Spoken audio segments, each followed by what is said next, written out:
Lorsque le directeur a refusé de céder la présidence à Nielsen, celui-ci a menacé de le tuer. Le patron lui avait pourtant promis qu'il serait son successeur. Regrettant son emportement, Nielsen s'est précipité au bureau de son supérieur pour s'excuser, espérant une seconde chance.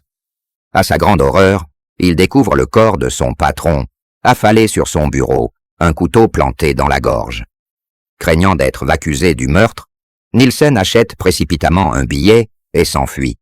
La police avait cependant déjà établi qu'il n'était pas le meurtrier. Par une ironie du sort, le véritable assassin voyageait dans la même direction. Lors de leur rencontre, Nielsen fixe intensément le meurtrier.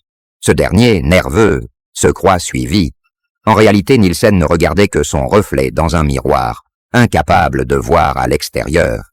À la radio, on annonce que le meurtrier a volé un Jeep noir décoré de flammes et abandonné son propre véhicule. Nielsen, sur le point de s'endormir, est informé par le chauffeur qu'il est arrivé à destination. Le vendeur de billets l'avait trompé. Ainsi, Nielsen erre dans la nature sauvage jusqu'à l'aube, jusqu'à ce qu'il trouve un Jeep, précisément celui abandonné par le coupable. Il conduit jusqu'à un hôtel proche pour se reposer. À l'enregistrement, il donne judicieusement un faux nom.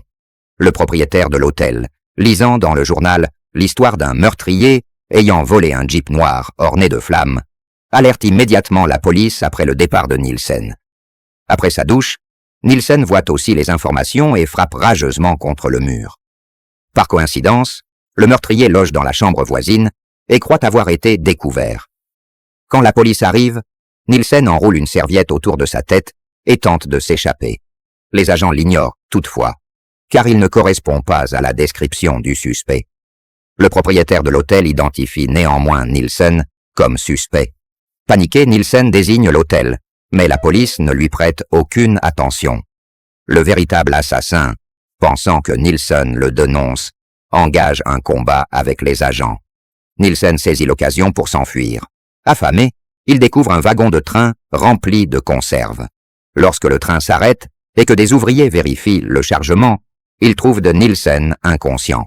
Il avait mangé des conserves avariées. À l'hôpital où il est transporté, le meurtrier le suit. Nielsen vole les vêtements d'un patient âgé pour fuir à nouveau. Quand des policiers approchent, tous deux craignent d'être arrêtés, mais les agents les ignorent.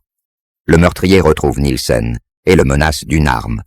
Pour protéger sa petite amie, Nielsen rompt avec elle et reçoit promptement 2 gifles.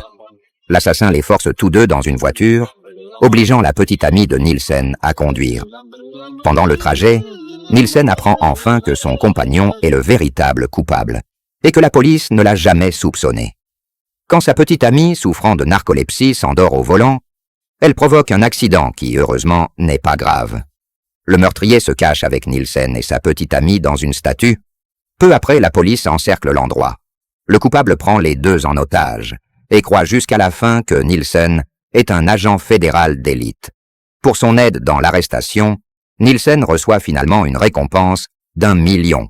Dès lors, il n'a plus jamais à danser au rythme des autres et peut se consacrer entièrement à la protection de sa petite amie narcoleptique.